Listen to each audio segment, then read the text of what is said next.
Tonight, President Trump's major reversal, now urging Republicans to vote for making the Epstein Files public. The critical vote now set for tomorrow. The president speaking out for the first time since changing course. Our new reporting on why he switched positions. And the reaction tonight from Epstein's victims, who hope the full truth is about to be revealed. The new images tonight, the largest aircraft carrier in the U.S. military, now off the coast of South America, as Trump threatens new military action against drug producers in Colombia and Mexico. The homeowner now facing manslaughter charges after he shot and killed a house cleaner who had showed up to the wrong address. Violent scenes in Charlotte, immigration officers breaking a car window, an SUV hitting a federal officer, 130 people detained. The record rain in California causing dangerous rock slides and flash flooding, roads washed out, rescuers using cranes to rescue people. New video of the suspect authorities believe shot Jets cornerback Chris Boyd. The bullet still lodged in the NFL player's lung. What we know about his condition tonight. Imagine calling an Uber and then getting in one of these. Our exclusive first look at Uber's new flying taxis. Would you get in one? Plus, could you buy your next car on Amazon? The retail giant's new partnership with Ford. The jewelry store owner opening fire on multiple thieves trying to break into his store. And halftime heroes, the incredible reunion at an NFL game, the military homecoming months in the making. Nightly News starts right now. This is NBC Nightly News with Tom Yamas. And good evening. It's been one of the biggest political pressure points of President Trump's second term, the Epstein Files. For months, the president fought the full release of what the Department of Justice had gathered on the case. But today, facing growing pressure from within his own party, he changed his mind, saying he has, quote, nothing to hide, and that he'd signed the bill to make them public. That switch likely to trigger a landslide in tomorrow's vote to release them. Previously, less than 20 House Republicans were set to join Democrats in voting for their release. That number now expected to grow. The DOJ has long said they found no basis for charging anyone else in the Epstein conspiracy. But now those who fought so hard for the release believe they are on the brink of finally getting the answers they've been searching for. Hallie Jackson has the latest and starts us off tonight. President Trump tonight speaking publicly for the first time since his rare reversal over releasing the DOJ's Jeffrey Epstein case files. I'm all for it. Now saying he supports Republicans in both chambers of Congress voting to try to force the release of files related to the sex offender. The president suggesting he'd sign it into law after posting overnight, "We have nothing to hide." NBC's Garrett Haake pressing him today. What I just don't want Epstein to do is detract from the great success of the Republican Party, including the fact that the Democrats are totally blamed for the shutdown. I'm for I don't, they can do whatever they want. We'll give them everything. Sure, I would. Let the Senate look at it. Let anybody look at it. The president's political pivot coming after months of resistance. I call it the Epstein hoax. But one conservative lawmaker telling NBC News some in the GOP recently warned the White House there would be mass defections among Republicans backing this bipartisan bill. The writing on the wall. Trump appears to have chickened out on the Epstein scandal. He's caved. It's a complete and total surrender. The president lashing out at Republican Congresswoman Marjorie Taylor Greene, who's been vocal in her support for the bill, despite threats, she says, after the president's online attacks. I stand with these women. I stand with rape victims. President Trump has not been accused of wrongdoing related to Epstein. Now, the path paved for a potentially landslide vote in the House. And this late today from a top Trump ally in the Senate. Sure, I'd vote for it. The Democrats have been yelling about it. Let's just shut them up. Some Epstein survivors urging Americans to make their voices heard in a new PSA. It's time to shine a light into the darkness. Hoping for transparency. Knowing how popular this is with the American people, that a tremendous amount of pressure placed on the government means things happen and that this really could move forward. Hallie Jackson joins us now live. Hallie, walk our viewers through what could happen now with this vote tomorrow. Yeah, tomorrow afternoon specifically, Tom. That's when the House will vote. And one top Republican tells NBC News he predicts that almost everybody in that chamber will support it. It then moves on to the Senate at that point, and that vote could happen possibly as early as this week or maybe after Thanksgiving. Tom? Okay, Hallie Jackson for us. Hallie, thank you. Now to President Trump's war on drug cartels, saying he's open to striking the narco gangs in Mexico and Colombia. Here's Garrett Haake. Tonight, with America's largest aircraft carrier now in the Caribbean, and after another deadly U.S. strike against an alleged drug boat, President Trump signaling he's willing to expand his war on drug cartels into Mexico. Would I launch strikes in Mexico to stop drugs? It's okay with me. Whatever we have to do to stop drugs. We know their address. We know their front door. We know everything about every one of them. And Colombia, too, where over 90% of cocaine smuggled into the U.S. is produced. Colombia has cocaine factories where they make cocaine. Would I knock out those factories? I would be proud to do it personally. I didn't say I'm doing it, but I would be proud to do it because we're going to save millions of lives by doing it. The president has already been weighing options to strike targets in Venezuela. Is there anything you're ready to rule out at this point? Are you ruling out U.S. troops on the ground? No, I don't rule out that. I don't rule out anything. We just have to take care of Venezuela. But also holding out the possibility he'd speak with Venezuela's authoritarian leader, Nicolas Maduro, whom the administration accuses of running one of the country's cartels, which Maduro denies. Are you prepared to speak with him directly? Would you commit to doing that before you ordered strikes? Yeah, I probably would talk to him. Yeah, I talk to everybody. While critics say those boat strikes have already gone too far. These strikes are illegal, and it's creating major problems for the U.S. The White House insists these strikes are legal, and the president said today he would, quote, probably go to Congress if he were to expand them. Tom? All right, Garrett, thank you. In Indiana, authorities are now charging a homeowner with voluntary manslaughter for shooting and killing a housekeeper who mistakenly showed up to the wrong door. Aaron McLaughlin has the late details. Tonight outside Indianapolis, a homeowner behind bars charged with voluntary manslaughter. The person did not have a reasonable belief that that type of force was necessary. Prosecutors say Kurt Anderson shot and killed housekeeper Maria Florinda Rios Perez after she and her husband mistakenly tried to enter his home at around 7 a.m. on November 5th. Video shows the bullet hole through the front door from the fatal shot that struck Perez in the head. Her husband Mauricio desperate to save her. No es fácil. Seeing my wife in my arms, already lifeless, covered in blood, I felt like they tore everything from me, he says. The couple had been booked to clean another house in the same neighborhood. According to court documents, Anderson told investigators he and his wife woke up to the sound of what appeared to be some type of keys, tools, or instrument being used on the front door of the residence. He said he could hear and see that the individuals outside were still trying to get into his home, adding it was getting more and more aggressive.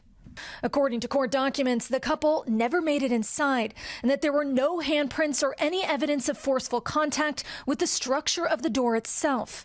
In a statement, Anderson's lawyer pointing to the Castle Doctrine, which he wrote allows a person to use reasonable force, including deadly force, if he reasonably believes that such force is necessary to prevent an unlawful entry into his home.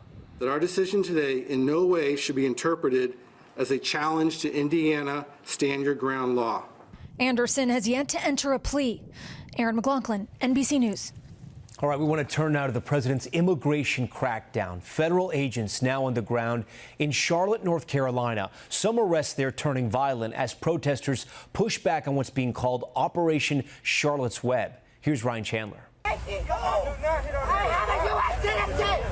Tonight, federal agents ramping up their immigration crackdown in Charlotte. The Department of Homeland Security says Border Patrol has arrested more than 130 people since Saturday. Among them, they say, are criminals with a history of assault, DUIs, and gang affiliation. DHS not specifying how many of those detained have criminal histories. Too many times we're finding that some very, very disreputable individuals are seeking work in people's homes. Across the city, encounters turning angry and chaotic. Officers breaking this man's car window. Confrontations turning violent at times. DHS says one officer was injured when a man drove a van into a law enforcement SUV. 24-year-old citizen Miguel Martinez now charged with felony assault. Today, one witness telling NBC News more than 20 Border Patrol agents showed up at a community center for refugee and immigrant children. No children were present. This is not making us safer. It's stoking fear and dividing our community. It's scary. Some residents say their citizenship isn't enough to feel safe. Jonathan Ocampo's parents immigrated here from Colombia. He showed us the passport he now carries everywhere. It's sad that, I'm not going on an international trip or anything, but I have to carry this. Hispanic-owned businesses closing their doors to avoid becoming targets. Manolo's Bakery shuttered for a third straight day. Owner Manolo Betancourt stands guard outside, sounding his whistle when he thinks he spots Border Patrol. How long do you plan to keep your bakery closed? As long as it takes. Ryan joins us now live. Ryan, I know you're covering a protest there as well tonight. Going back to those businesses that are closing up shop because they are legitimately concerned their customers will become targets? Or their employees, Tom. And that's right. You see this growing rally of support behind me for a bakery that has been a staple of this immigrant neighborhood for almost 3 decades. And throughout all that history, the owner tells us tonight, for the first time, you see the closed signs on the window. Alongside signs of support, some people leaving a message saying, "We miss you. Stay safe." Tom. Ryan Chandler for us tonight. Ryan, we thank you for that. Now to that shakeup at FEMA. Acting Administrator David Richardson now resigning. Ryan Nobles joins us live. And Ryan, this comes amid criticism of his handling of the deadly Texas flooding this summer. Yeah, that's right, Tom. 2 administration officials tell NBC News that David Richardson has resigned after only 6 months on the job. It comes after he was heavily criticized for his slow response to the deadly floods in Texas that killed more than 130 people. Now, Richardson could not be reached for 24 hours when it first happened. In a contentious hearing on Capitol Hill, Richardson revealed that he was on vacation as the floods hit Texas. Now, Richardson was serving in the role on an interim basis and had no prior emergency management experience before taking the job. He said in a statement tonight that he only planned to serve through hurricane season, which has now come to an end. Tom. Ryan Nobles. Ryan, thank you. We want to head now to the West Coast, where record heavy rain caused dangerous flooding in California, and more rain is on the way. Here's Morgan Chesky. Tonight, days of dangerous, drenching rain, proving West Coast storms aren't over yet. The atmospheric river behind dozens of accidents on slick roads, now blamed for at least 7 deaths. The most recent near Monterey, where authorities say sudden waves swept a 7-year-old girl into the sea. Her father killed trying to save her. Divers recovering her body late Sunday. I came to find her and to bring closer to the family. Some of the heaviest rain hitting mountain towns, where debris runoff buried entire streets in a muddy mess. You gotta be prepared. The moisture-laden storm system hitting Las Vegas, flooding parts of the Link Hotel's parking garage. At higher elevations, that same rain turning to serious snow. The National Weather Service issuing a winter storm warning for the eastern Sierra. Back in Los Angeles, the steady rain leading to several close calls. We just heard an unnatural noise, like just a big bang. Tonight, in neighborhoods still bearing the scars of wildfires, lingering concerns. When you have a hillside that burns, you don't have the foliage and the leaves to slow down the drop's intensity when it hits the earth. So what happens? Debris flows, mudslides. And tonight here in Malibu, with the return of this rain, officials are keeping this canyon road closed until conditions can hopefully clear up. Tom? Morgan Chesky, where the rain is still falling. All right, Morgan, we thank you. We have new details tonight on the manhunt underway in New York for a man suspected of shooting an NFL player outside of a restaurant near Times Square. Stephanie Gosk reports. Tonight, new video from the scene where New York Jets defensive player Chris Boyd was shot. First responders urgently treating someone on the street in Midtown Manhattan. The NYPD now releasing these images of the suspected shooter fleeing after the incident early Sunday morning, asking for the public's help finding him. A law enforcement source familiar with the investigation says Boyd was shot in the abdomen after a fight broke out. Confirmed no shot. Hold position point West 3rd Street on Broadway. 2 rounds were fired, according to the source. One hit the professional football player and lodged in his lung. Police say the shooting took place just after 2 a.m. outside this restaurant. I'm only about 4 blocks from Times Square. The restaurant tells NBC News that it's working with investigators, and they have already turned over security footage from that night. The New York Jets have not commented other than acknowledging that the team is aware of the incident. Some concerned players speaking out today. Prayers for him and his family, and hopefully that everything will end up being all right. Defensive tackle Harrison Phillips writing, "Give his family strength. Chris is a fighter, and we're all here for him." Boyd's career in the NFL started in 2019, playing for the Minnesota Vikings. He is currently on a one-year contract with the Jets, but hasn't played after a season-ending shoulder injury. Now the 29-year-old is battling to recover from a gunshot wound, and his alleged shooter is still on the run. Stephanie Gosk, NBC News, New York. Okay, when we come back in 60 seconds, our exclusive look inside Uber's air taxis of the future, where you can take them, but would you get in one? That's next. Welcome back. If you hate sitting in traffic, there may soon be another way to get around: air taxis. Our Keir Simmons got an exclusive look at how Uber is now entering the market. Picture hailing an Uber and lifting off in one of these. Tonight, NBC News given behind-the-scenes access to an American firm in a global race to launch commercial air taxis. The company, Joby, in partnership with Uber, has been testing and demonstrating around the world, including here in Dubai, in California, and in New York. This is click a button and get a flight. This is bringing the magic of flight to our everyday lives. So how will it work? A regular Uber will pick you up at your home or office and take you to a vertiport, where you'll board a taxi unlike any other. The cabin will be air-conditioned with 4 passenger seats, so you may find yourself ride-sharing. Joby says a ride will cost around the same as an Uber Black. Fully electric, the taxi can go 200 miles an hour and has been in development for 16 years. Roughly the size and weight of a large SUV, listen to how quiet it is as it takes off. That's crucial because they're about to start testing it over Dubai's densely populated area. We met their test pilot, who, in another life, put F-35s through their paces. It's up there with the F-35 in terms of its responsiveness. For the many who will worry about safety, he points to the aircraft's 6 propellers. We can still perform our flights and deliver our customers to where they need to be safely, even if we have a failure. At least 5 US cities are hoping to be pioneers after President Trump simplified the process by executive order. Here in Dubai, vertiports are already under construction. The city set to be the first to launch a full fare-paying service, Joby says, as soon as next year. Keir Simmons, NBC News, Dubai. And when we return, caught on camera, a jewelry store owner firing back when multiple robbers broke in. That's next.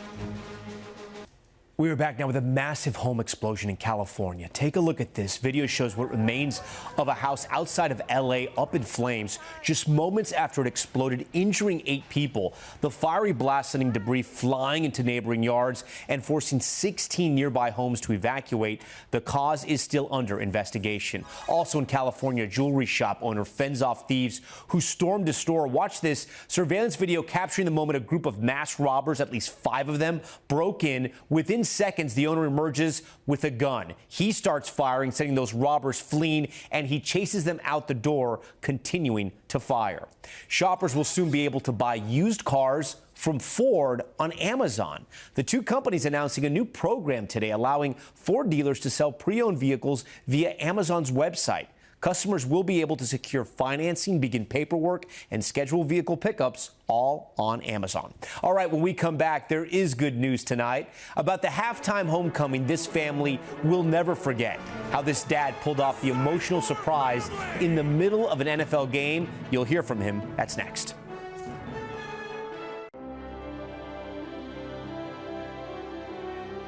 Finally tonight, there's good news for one military family, getting an early holiday surprise with a country superstar and a cheering NFL crowd. He's been in for 15 years, and he's been deployed for about 6 months, and we really miss him.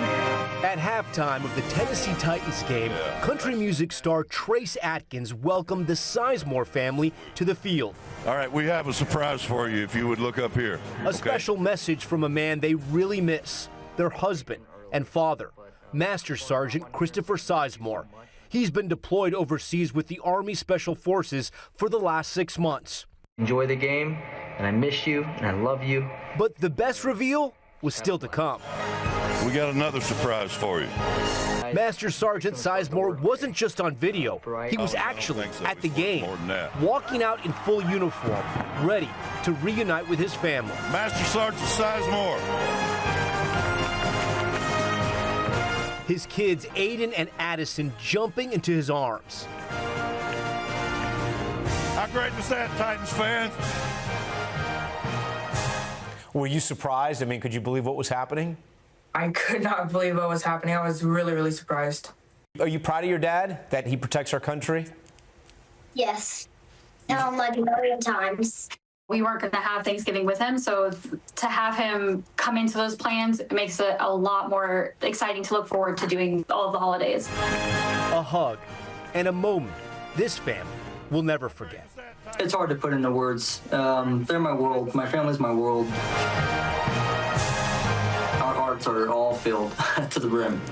Thank you to each and a big thank you to Master Sergeant Sizemore and his family for their service and sacrifice.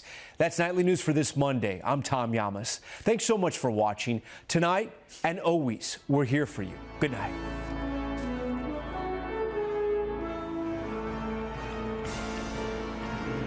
Thank you to each. We thank you for watching, and remember, stay updated on breaking news and top stories on the NBC News app or watch live on our YouTube channel.